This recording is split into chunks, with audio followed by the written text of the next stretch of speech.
Hello everyone, and welcome to this DAISY Consortium webinar titled Lessons Learned in the Journey to Accessible Publishing. Okay, let's get started. If you encounter a challenge on the road to accessible publishing, chances are you're not the first. In this session, we'll reveal the issues that arise again and again and hear how they're being addressed by companies as they get ready for the European Accessibility Act. Well, we're fortunate to be joined by some experienced travelers on the accessibility journey. So to get things moving, I'll ask them to introduce themselves. Hi, everybody. I'm Cristina Mustinelli. I'm the Secretary General of Fondazione LIA, who is an organization created by the Italian Publishers Association and the Italian Blind Union. Hi, everybody. I'm Simon Mellins. I'm the eBook Technology Coordinator at Penguin Random House. So I look after our eBook tech and specs, and at the moment, largely accessibility. Hi, everyone. I'm Wendy Reed. I'm from Rakuten Kobo, where I'm the Accessibility and Publishing Standards Lead. I'm also chair of the EPUB Working Group, and I spend most of my time thinking about accessibility and reading systems. Good afternoon. I'm Anne Bergman-Taon, and I'm the director of the Federation of European Publishers. We gather 29 publisher association books, journals, and learned content from all over Europe. Well, I'll quickly provide the overview of what we'll cover in the next 30 minutes or so. And we'll start the session with a high-level overview of publishing and the European Accessibility Act. Cristina will then speak about collaboration, strategy, and training. Simon will share the biggest challenges from a publisher perspective, and then we'll hear from Wendy with lessons from distribution and retail. After our panelists have presented, we'll cover as many questions as possible in the remaining time. We've a lot to pack in, so I'm delighted to hand over to Anne. Thank you, Richard.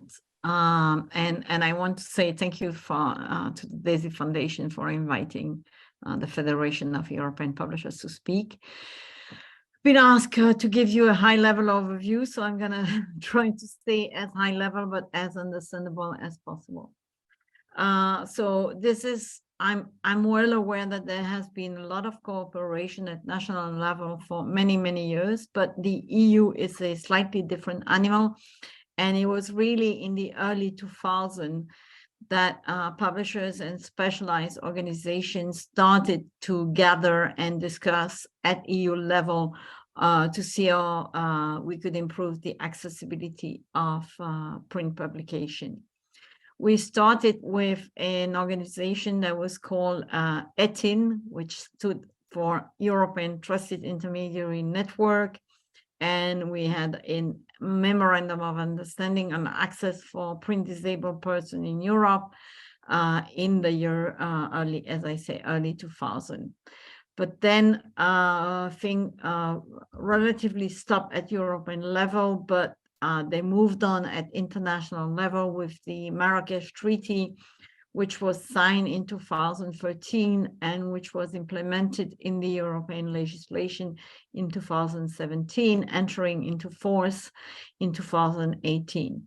So this is a couple of years ago, and I suspect some of the member states have improperly implemented Marrakesh, but that still the effect of the treaty is now applicable to European citizens.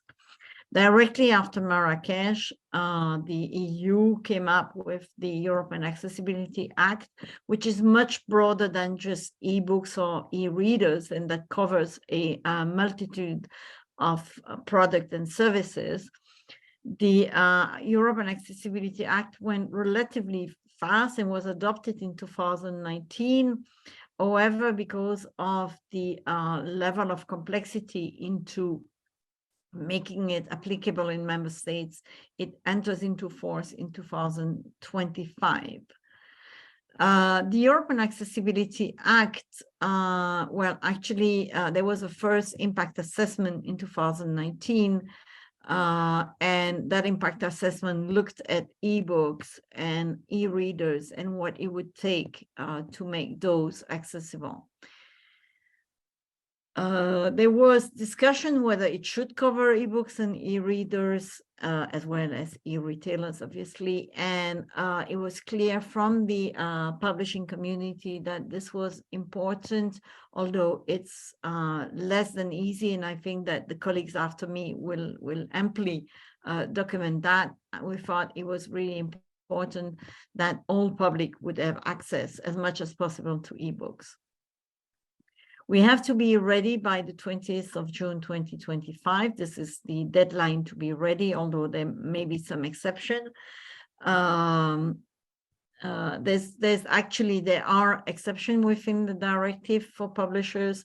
There's exception for micro publishers, so that's publishers with less than 10 staff members and limited turnover. There's also an exception for works which would, for which accessibility would carry a too large of a burden, or would, but would change actually the content. All that is listed in the directive, as well as the criteria for accessibility. So if you haven't done so, I would recommend you read the directive, or if you're publishers, you can join our working group and we'll guide you through the directive, which isn't always easy. A big achievement from the publishing sector was that the Commission normally mandates standardization exercise so that all suppliers work on the same basis, with the same standard. However, as we had an industry format within the publishing industry, we were able to convince them that this is deemed to fulfill the specification of the directive, and therefore publishers properly using EPUB 3, because I'm always corrected by people by saying that you have to use it correctly, obviously, they will have actually fulfilled their obligation. There's a number of issues that we are discussing within the FEP. It's the issue of the backlist. There's an enormous number of ebooks which needs to be made accessible, and we have to find ways, or we have to work with a specialized organization. Whether the retailers are liable for the content and not just for the services they provide, what type of digital rights management we're using, etc. I think that all that will be solved, or in the process of being solved, in the coming months. But I just want to finish in this this is really the European accessibility discussion in a nutshell, but to tell you that for publishers, when we were asked by some members of parliament whether we wanted to have the ebooks covered or not, we all agreed that accessibility is making the books we publish better. And it's important for more and more publishers. And this is not just important for because we have a legislation, but it's also important because it satisfies our customers and it broadens our readers quite considerably. This is a complicated journey, and it's a different journey for each publisher. It depends, of course, on the size, and we'll have a very large publisher speaking after Christina, but also on whether the productions is made in-house or is outsourced, and of course the genre of the book will really create a difference for the publishers in the accessibility level that they can reach. And with that, I am passing the floor to my friend and colleague Christina. Thank you very much, Anne. As I explained before, we are a strange organization because we have been created by the collaboration of the publishing industry and the organization representing the disability people in Italy. We have, and we started many years ago, because we started in 2011 when accessibility was a very strange word in the publishing industry. And since then, we have created a catalog of more than 30,000 accessible titles that are born accessible and distributed in mainstream distribution channels.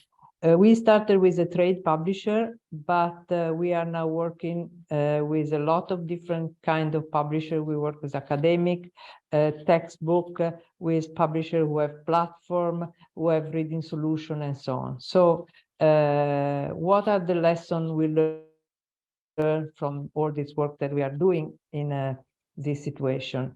First of all, that accessibility matters for many different reasons. There are publishers who moved toward accessibility in 2011 more for social responsibility than for any other reason.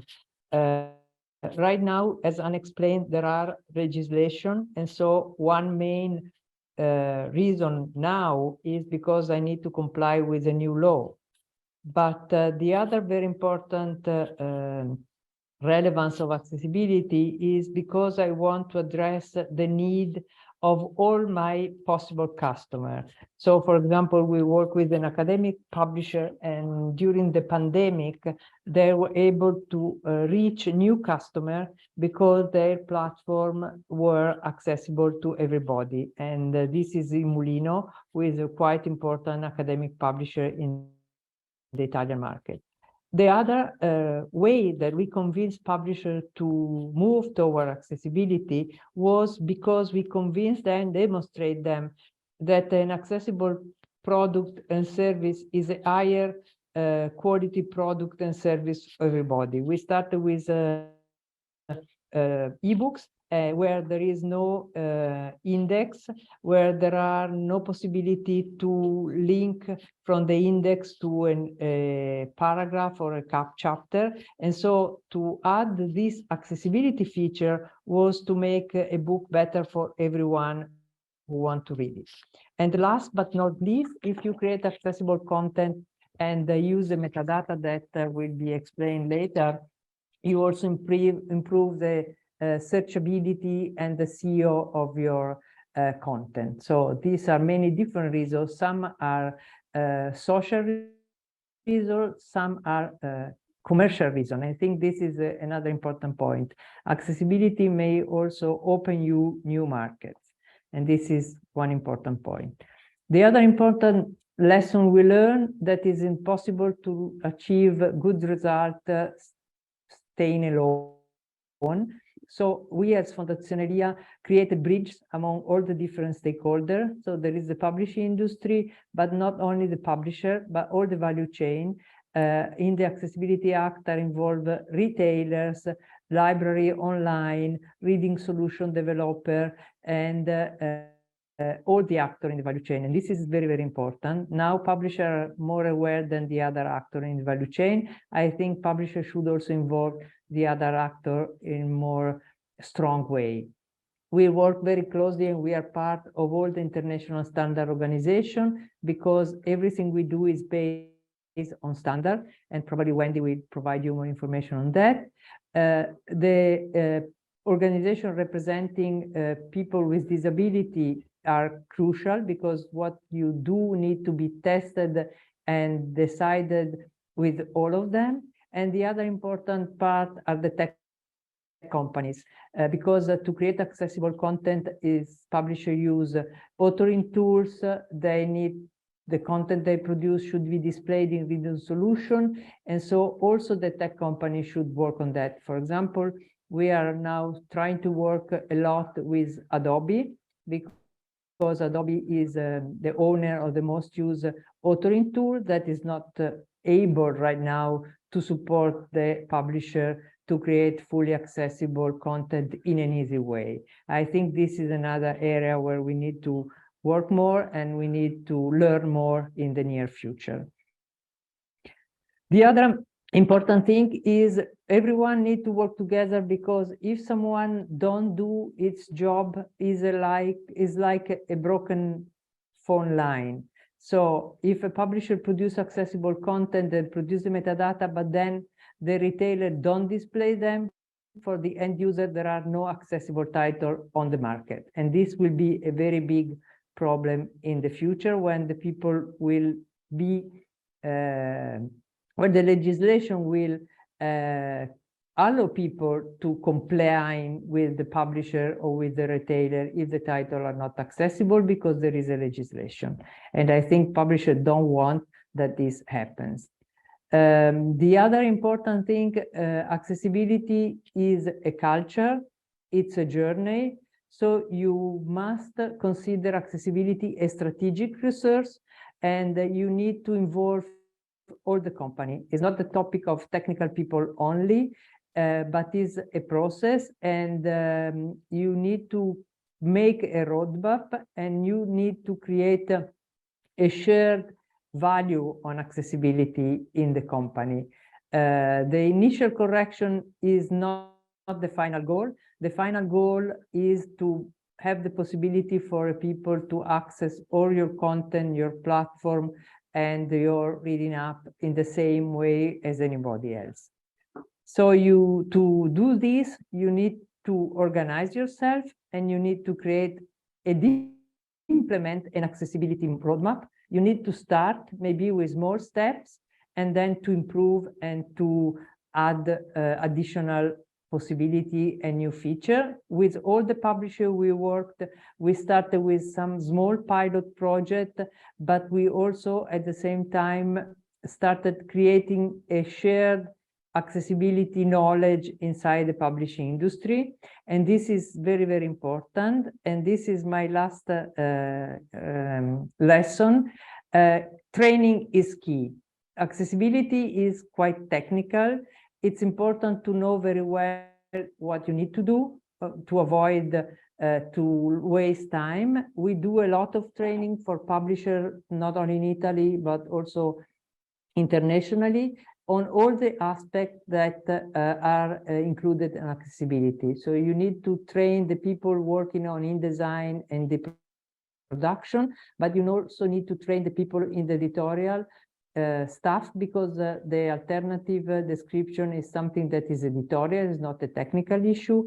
You need to train the people in the commercial area, because the metadata need to flow along the distribution value chain. And you also need to work with your supplier, because a lot of these activities are not done internally, but are done by external organization, especially when we speak about website, platform, and apps. And so this is a real key issue. And what is a lesson learned, that there is a shortage of skill in this area. So also for the young people, it will be a very important and future for their career. To be an expert on accessibility will be very trendy in the next year. Thank you. I leave to Simon the floor. And hello. Thanks for that, Christina. I'm going to talk about kind of challenges in implementation. This is really specifically from the perspective of a big publisher. I'm aware that really the challenges are different for publishers of different sizes and different content types. This comes from Penguin Random House. So obviously we're the big fish, and this is trade publishing. So this is just about how we're dealing with this at the kind of huge scale that we work at. And really, we're just going to look at the two biggest challenges. There are obviously more, but the two biggest challenges with implementing accessibility at this kind of scale, probably at all scales, are accessibility metadata, creating accurately for every book, integrating it into your workflows. And of course, we've got the fact that we've got two different types of accessibility metadata. And then also image description, the giant elephant in the room. So how and who should produce it, balancing quality, efficiency, and cost, particularly considering the size of backlist. So I'll start with metadata. Accessibility metadata, perhaps more than some other kinds, really requires a particularly close degree of knowledge of the publication. It makes it a unique challenge. It also needs to be integrated into ebook files, as well as biblio and distribution systems. Of course, among all this, we've also got to harmonize what you're displaying in the OPF and in ONIX metadata. Now, custom creation of this for every title would be ideal, but in practice, this can be really difficult. So who's responsible for it? In a large organization, does that person have an overview of the content or just one part of it or one aspect? Can it really be a person at all, or does this require some degree of automation? So there are some potential ways around this, and I'm really only saying stuff that we've looked at. I realize this is not a one size fits all, but you can look at metadata templating, at least to some extent. Crafting individual metadata for every title is really difficult, as we've talked about. So some kind of templating might be more practical, though not perfect. All of this cannot be at the cost of accuracy. So I'm not saying write inaccurate boilerplates, but what can we do? So accessibility features and warnings, when we actually looked at them, they do tend to be fairly predictable based on content type, at least in trade publishing. Books with complex features will need specific features and warnings, but I mean, we already have a separate workflow for that kind of book. And I suppose that again, that will depend on your individual organization. But for us, that's fine. Those titles are already siloed and we can write custom metadata for those. The other thing I want to talk about is, as I'm sure other publishers have found at least, retailers are at the moment not really talking about displaying this information that's coming from ONIX Codelist 196. They're not really displaying it, and they claim that's because publishers aren't providing it, so it's not worth their development time. But of course, publishers struggle to get budget unlocked to develop that metadata when retailers aren't displaying it. It's a chicken and egg problem. So we're really advocating for going ahead with it and just doing it anyway, on the assumption that retailers, like anyone else, will need to meet the requirements of the EAA and any other future legislation. So the other big one is image description. I'm sure there are people who are attending this webinar who are very concerned about this at the moment. But it really is a crucial part of making books accessible. Unfortunately, this really is the hardest part for most publishers. Not the actual, perhaps the creation of the image descriptions themselves, which is a skill, but a learnable one, but really doing it in practice. For starters, just the techniques, which are not fully nailed down, especially for extended descriptions. But really just the huge potential cost of doing this. And of course, they're not always easy to write, and they're not the same as captions. So you might come across political, philosophical, ethical sensitivities, which if you're doing any testing in this, you might see come up. Then the need to use neutral language and the fine line between what is technical and what is editorial text. Producing these for the entire backlist is a really enormous challenge. A front list is one thing while each book is under the spotlight anyway, but doing it for your entire backlist, which in the case of PRH is something like 30,000, is a really huge problem. So I'm going to talk about a few strategies for dealing with this. And once again, there is no right answer. This is just some of the options that we've reviewed. And I'm sure others have looked at similar things. First of all, the obvious one, which is produce it in-house. Have authors or editorial staff do it. They're the closest to the content and to the production chain. But it might not always be practical for time or workflow when this is scaled up. And not always clear really where it would sit either. So we did look into this. Editors and editorial assistants, generally people are very receptive to this idea, but they are very busy. And they're not always that close to the specific title in question. You know, lots of people work on a book. And you also need to train whoever is going to be doing it, of course. Authors are very varied in their desire for involvement. You know, you do hear great stories of authors wanting to be really involved. We have had that, but others might not, or might be busy, or might not feel confident doing it. So really, you can't count on either or both having the specific skills or understanding to do it every time. That's a presumption that would be being made. Another option might be sourcing from third-party specialists. There has been a boom in image description as a service. Specialists have entered this space, and they are very good at what they do. There is some amazing work being done. Obviously, there's a wide variation in cost, particularly when scale is taken into account, and turnaround times, and that's really determined by the size of the company that's doing the description. And also that affects their capacity. You know, not every company can take on infinite amounts of titles. So there's a difficulty in choosing at what point you have this done. you could do, what point in the process of producing a book would you have the images described? It could be just before ebook conversion, before final files. Of course, what if things change? Or a last minute dash. Someone may still be required to insert the image descriptions into the files. Otherwise, you've got to transit your files back and forth to whoever is adding the descriptions as well. So there's a question of who does that. Is it the ebook conversion vendors? Is it your own production team? Or if you have it, then an ebook team. And I'll also talk about this sometimes controversial option of having your typesetter or your ebook conversion vendor create image descriptions. Obviously, this has some appeal. This is the most natural in terms of workflow because they're already working on the files, but it's not flawless. They are non-specialists unless they hire in, which incidentally, some of them are.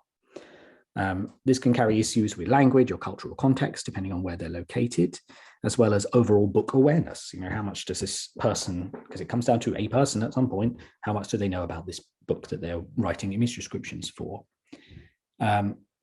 They also may already be pressed for time in a type publishing schedule. Publishers are known to lean on their typesetters and ebook conversion vendors. So do they actually have the time to put this in? This can also become a capacity issue if a lot of publishers take this route and don't allow enough conversion time.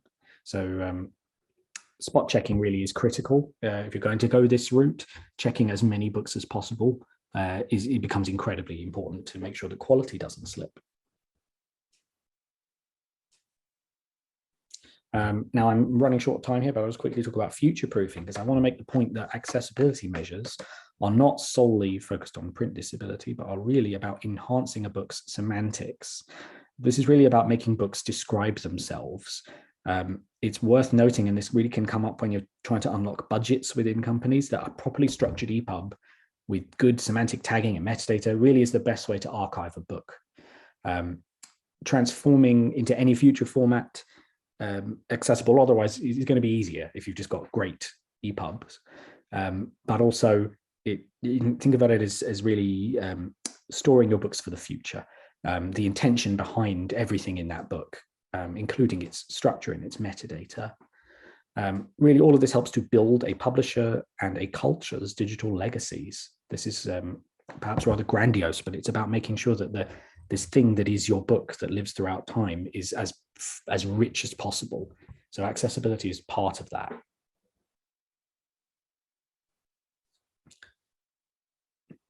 And with that, I believe that is now my time to hand over to Wendy. Thanks, Simon. So for the lessons from distribution and retail, I think I've come away with three major areas of learning. The first is around communication. The second is around implementing features and how complex that can be. And the last is around the importance of user needs and perspectives. Communication, especially in the last couple of years, has become absolutely necessary for us to do our work. Retailers and publishers really need to work together on metadata display and feature needs. We need to be having conversations with each other about what we want, what our timelines are, what the expectations are around these features. And publishers need to be open to sharing metadata and constraints on their end. We have to work together. We're partners in this project. And so, communication is absolutely the most important thing to this.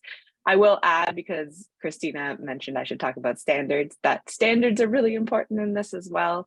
If we're both working from the same model and we're, expecting the same information in the same formats, it makes it a lot easier to get this work done. And it means you have a shared vocabulary to work from. Implementation.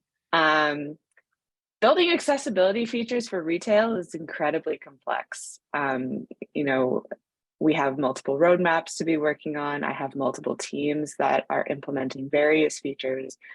One of the challenges, particularly when you're an international retailer, is internationalization, ensuring that features work in different languages and different geographies. So it may sound simple to implement something like accessibility metadata on the surface, but the reality is it's much more complex, and it's why it can take a long time for us to do certain things. The other major thing to note, and especially for people kind of from the looking on the outside and looking in, is that we take an iterative approach to everything that we do. And so it means that we're releasing things incredibly incrementally, and we're doing very frequent testing with users with disabilities. And that's required. We need their feedback. We want it early because it's a lot easier to implement their feedback early than it is to go back and do things all over again. Building accessibility features consistently over multiple platforms and code bases is not an easy feat. The reality is, especially for most retailers, is that we need to be building features on our web platform as well as on apps and potentially physical devices. We want those features to work as similarly as we possibly can, considering technical constraints. And we want to make sure that, again, we are touching base with users and getting feedback, because even though the features may function similarly platform to platform, the way people interact with them and the way people use them might differ. You know, someone who uses iOS for everything might have a very different experience than someone who uses Android. And we have to take that into account in everything that we do. So it can feel like things take a really long time, but the reason for that is because we need to move very carefully and do a lot of listening in between. So be gentle on us. And the last thing I really, really, really want to emphasize, and this is true in retail, this is true for distribution, this is true for publishers. Retail hears it the most because we are the closest to the user in this relationship, but testing and seeking feedback from users with disabilities is absolutely required. This can result in changing direction or approach, and it can sometimes maybe feel a little bit frustrating because you have to be prepared to be wrong, and you have to test early and test often. Something I'd like to, I'll tell you a little anecdote because this actually recently happened to us.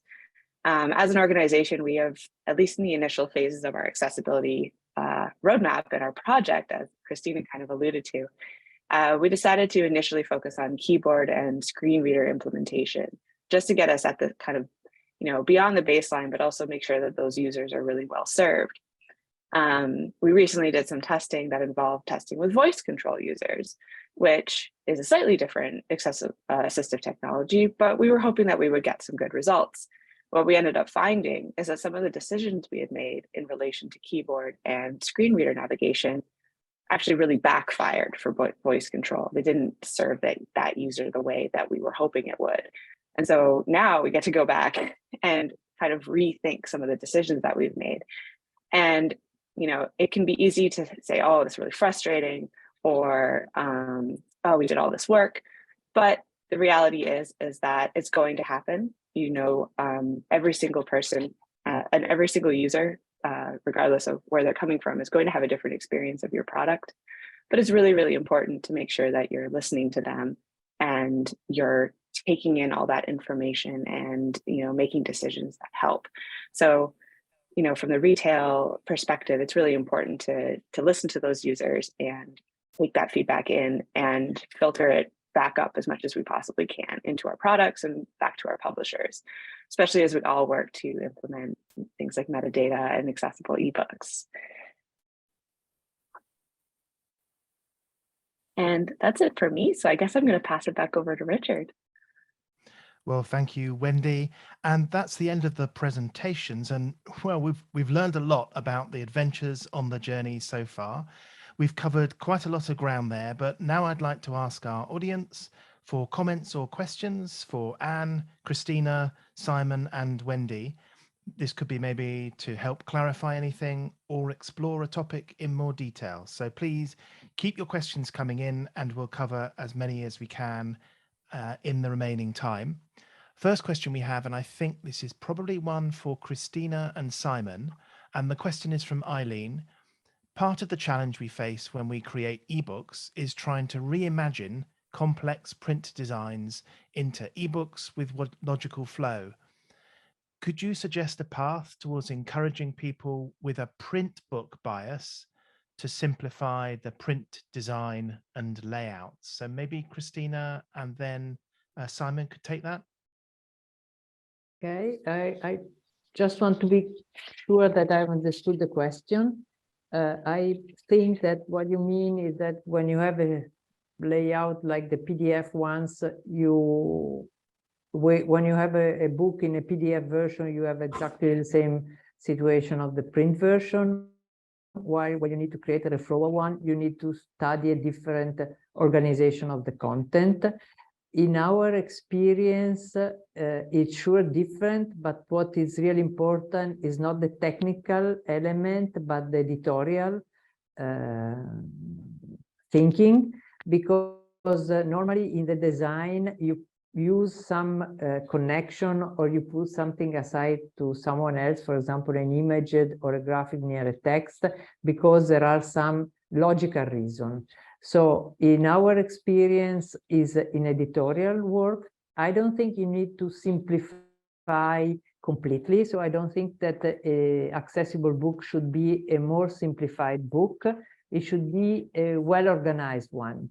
So you need to think very well which are the reasons why in the print version you put some content in order, or because why you put some content in relation with another one. So I don't think simplification is a good work. I think organized content is the best way to think about. And how you interpreted the question, Christina, that's how I read it too. Simon, any thoughts from you for people who maybe your colleagues who really want to hang on to the print layout and yet maybe things are different in the digital world? Any advice for Eileen on how you can suggest that encouraging route for folk with the print book bias? Yeah, absolutely. This rings true for us, certainly. And really, there are some unavoidable situations which are going to cause problems when you come to make an ebook at all, let alone when you try and make it accessible. For us, that actually meant having a small team that specializes in this sort of reinterpretation of complex print layouts into ones that work for an ebook. And most of the time, the same things that unlock that for a good ebook will already solve a lot of the accessibility problems, particularly when it comes to structure. But that's also something that our complex ebook team are aware of and build into when we're adapting these books. So accessibility is one of those things. There is also a kind of more organic way of trying to influence this. So one of the things I've been doing is going around different teams within the company in art and design parts, and also in production, and trying to just seed awareness of accessibility all around the company, and sort of make people realize the decisions they're making with all the freedom that they have for the print book, realizing the implications of those decisions downstream when the ebook comes to get made and the accessibility problems they may create. So trying to talk to as many people as possible and get that information around has been a recent focus and mission. I've actually had really positive feedback from that. I've had a surprisingly good response, and it seems like designers and people involved in layout really do like learning this stuff, and they appreciate hearing it. I haven't really had any pushback. Whether that will lead to results, we'll find out in the longer term. But I think that kind of fuzzy spreading awareness within a company about the decisions that print designers are making is really, really important. Can I add something to that too? Please do. So I'd also add that something to consider as well, not just for accessibility, but just kind of end user experience when it comes to these really like highly designed ebooks, is that the reality is that most people who are reading ebooks are reading on their mobile devices. So they're reading on their phones. And, you know, phones can be pretty big, but phone screens can also be quite small. And so if you want someone to enjoy the book and be able to, you know, absorb the content and, you know, actually enjoy the thing that they have spent money on, designing it with a lot of, you know, with print in mind is probably going to backfire. The reader is going to be frustrated because maybe they're having to now pan side to side, or they're not getting the information they want in a way that's easy for them to read or interact with. So, you know, if people are really pushing for that print book bias, it might be good to say like, well, we know in the digital that most people are going to be reading on their phone. So maybe we need to rethink the design and layout of the digital version of this book. And designing mobile first is always going to be much more freeing than trying to design for coffee table size and make it work on an iPhone. May I add Wendy, another thank you. two comments? Christina, please go ahead. Yes, that you need to think that, as I said before, we start with trade, but right now there are a lot of different kinds of books, and especially in the school books or in the academic book, it's really important that the people with disability can access to the same content as any other student. So if you create the accessible digital version as a reduced version, you don't do this. You reduce the possibility they have, and this is one point. The other thing, we spoke a lot at the beginning about visually impaired people, but both the Act and the Marrakesh Treaty include also people with dyslexia, or people who have problems in accessing the print book. So what is called print disabled. So you also need to consider these people in the scenario that you are working in when you speak about accessibility. Thank you, Christina. And Wendy, thank you for chiming in on that. Keep your microphone open because the next question's coming your way. But first, a compliment from someone, which is just a comment to say how heartening it is that Kobo does so much testing with people with lived experiences of print disability. The question, though, is we heard actually, I think, from all our speakers on metadata. So I wasn't quite sure where to put this question to, but why don't, for maybe the distributor and retailer, it's best to come to you. We've talked a lot about metadata, but could you just say a few words on what the advantages are of including accessibility metadata? Why is that such a big deal? The big deal really is giving users the information that they need to make the decisions that they need to make about what they're about to purchase. You know, we already use a lot of metadata in book publishing, you know, things like the synopsis, you know, what type of book it is, what you know, genre it is. All of these things help someone make a decision when it comes to whether or not they should purchase it or not. When it comes to accessibility metadata, you're not only providing that information, you know, so someone can say, hey, oh, this is accessible edition, this is what I need. But it's also showing someone that this book is for them, you know, particularly when it comes to people who have print disabilities. You know, it can, without accessibility metadata, you don't know that the thing that you might potentially be purchasing can actually work for you, that you can actually read it, which is, you know, it's very challenging to find out that something you purchased doesn't work. It's like if you bought a radio and brought it home and it didn't turn on. How disappointing would that be?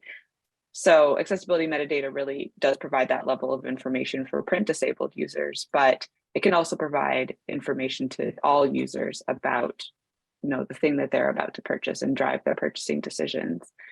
So yeah, it's really, really important. And I mean, part of the implementation as well is allowing people to search for the content that they're looking for with the particular features that they need. And, just know that, determine the difference between maybe the same genre or books from the same publisher. So it's just additional information. It helps drive purchasing decisions or acquisition decisions. Thank you, Wendy. I think I'll send the next question in the direction of Simon. The question is from Yoke. I hope I pronounced that correctly. So when you were talking about alt text, it sounded as if every image in an ebook should have a description, but this isn't true of web pages or other document formats. So if an image is just decorative and doesn't show any other information that's not in the text, is this also true of the ebook? Is it the same kind of approach to it? Absolutely. So yeah, I didn't really want to talk about the implementation down to that level, but absolutely all the same rules apply as for the web. So decorative images would certainly not be read out. And actually there's an easy test for that. You can just think, if I were listening to this book, and you can do that with lots of free tools, what would I want? Would I want to hear all of these decorative elements being described to me? And the answer is generally no. So all of the same kind of user experience questions you might be asking with any other type of design work are relevant. They're just relevant, about listening. There's nothing different about going for accessibility or working with screen readers. You're looking for a good user experience, and there's nothing better for that than actually testing. So even to the point of buying some of the bits of software where you need to and testing it out. So most definitely do not describe absolutely everything. There are millions of good guideline sets out there. I won't name any one in particular, but there are lots and lots of good bits of advice out there on exactly what to describe and how to describe it. Thank you, Simon. Turning to Christina, a second question from Jörg is related. So Jörg mentioned web accessibility. The question is, how does ebook accessibility relate to WCAG, the Web Content Accessibility Guidelines? Does this relate to EPUB? Christina, can you help with that? Yes, as you know, the EPUB is based on HTML, that is a standard managed by W3C. There are some specific accessibility guidelines that has been created especially for the EPUB, but the basic principles are more or less the same. But I suggest that you go to the accessibility guideline for EPUB that are more detailed than the one for the web. Books are more complicated than web pages generally. So I think that Richard and Daisy can link you to the correct place where you can find all that. And just another comment, we have done we as Fondazione Lia, in collaboration with other people, have done a mapping on the requirement of the European Accessibility Act in relationship with the standards that are already available in the market. And we are very happy to say that EPUB is absolutely compliant with what is included in the legislation. So the Commission didn't decide to ask for a new standard, but they considered the one that are on the market, the good ones to follow. So you can start now to work on EPUB and don't have to wait until the legislation is in place. So this is important because to be ready for the 2025, as soon as you start, the better it is. Thank you, Christina. Next question is coming to you, Anne. Christina mentioned in her presentation there about the work with Adobe, because this is what many publishers are using in her experience. And certainly we hear this a lot within the European Accessible Publishing Forum that Daisy coordinates. This must come up a lot, I guess, within the Federation of European Publishers. I wondered if you had any thoughts on what the possible ways are forward for making progress with the tools that are used so often by publishers, in particular those from Adobe. Well, it's a good question. We have reached to Adobe, and I don't know whether there's anyone from Adobe in this call, but honestly, we've reached several years ago, just after the adoption of the directive, because we heard from publishers, and I'm the least technical person in this panel, so I'm just relating what I've been told by publishers is that InDesign is actually not very helpful when it comes to accessibility, and that you have to rework a number of things you've done. So maybe this is the call for you and for Daisy, that maybe we should do it together. Maybe we should involve other organizations and talk to Adobe and tell them, you know, this is a journey, we are in it together. This is not a journey just for the authors or the publishers or the booksellers. It's a journey for everyone. And the beneficiaries are going to be the readers, whether people with disability or no disability, everyone will be winning. So if Daisy is willing to team with the Federation of European Publishers to put some pressure on Adobe, I'll be delighted. Well, Christina talked about collaboration. Let's see if together, working with the Federation of European Publishers and with Adobe, we can fix that broken phone line that Christina talked about. Okay, so the next question is again on metadata, and I'm not sure who's best to take this one. The question's from Beverly. Beverly says that Simon talked about metadata in both the EPUB and in ONIX.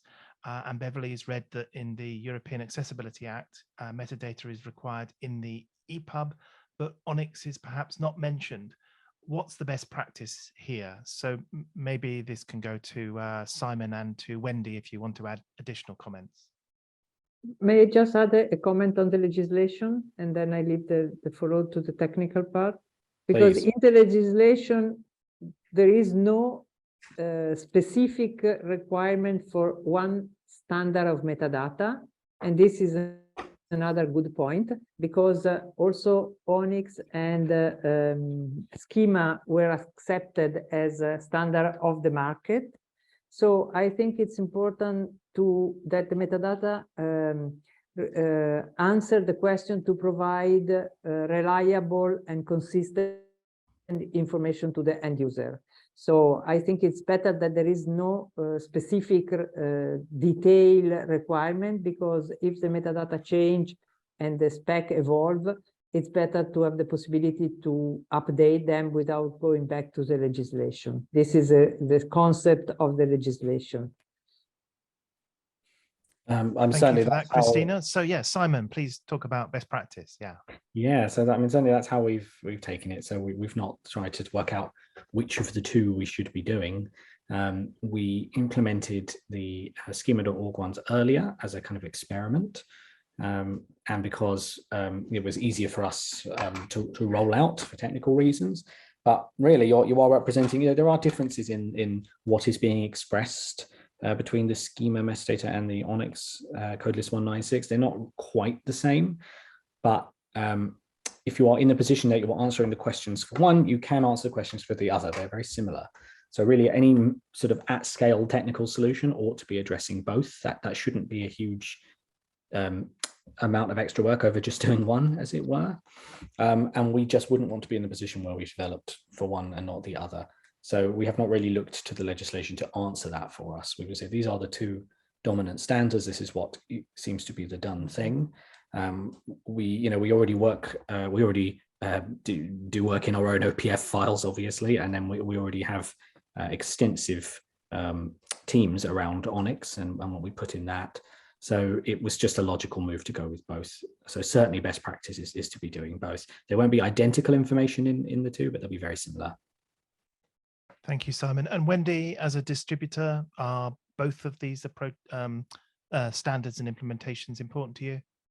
Yes, absolutely. So from our perspective, both distribution and retail, we use the Onyx, and that is what we use to display. So if you got what you see on the website or what you see in the applications, that is derived from the Onyx metadata.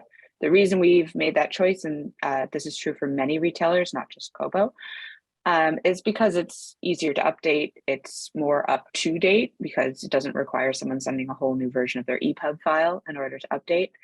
Especially if something, it's like a one-line change, you can just send a new Onyx feed. You don't have to redo your entire EPUB. However, I will say for the EPUB itself, it's really important to have the metadata in there and for the two to match, because someone could be downloading their EPUB files and putting them on a different device or into a different ecosystem. This is particularly true when we're talking about users with print disabilities. And the internal EPUB metadata would be used in those side loading contexts to pull out that same information. So it is really important as a publisher to make sure that you're providing, whatever formats your retail partners or your distribution partners are using, making sure that you're both using the internal EPUB metadata and external, be that Onyx or something like Mark, and their accessibility standards as well. Having them be as close as possible. Obviously the crosswalk isn't like one-to-one in all cases, but it is very easy to have them match as closely as possible. And there is documentation out there on the crosswalk between things like Onyx and Schema and all of that. That's great. Thank you. If in the audience you've asked a question and we haven't got to it, then we'll write to you directly. But right now we're coming to the end of this session. And once again, a huge thank you to Anne, Christina, Simon, and Wendy for giving us the benefit of your lessons learned on the road to accessible publishing. And once again, we'll be posting the slide deck, video, transcript, and links to resources at daisy.org/webinars in the next few days. These accessible publishing and reading webinars are brought to you by the DAISY Consortium, the global non-profit organization delivering innovative and impactful initiatives to further the mission of accessible publishing and reading. If you have ideas for other webinar topics in the area of accessible reading and publishing, including any that you might contribute to, we'd love to hear from you. Well, that's it for this session. I'll hope you'll join us for more DAISY webinars in 2023. But in the meantime, thank you for your time. Stay safe and well, and have a wonderful rest of your day. Goodbye.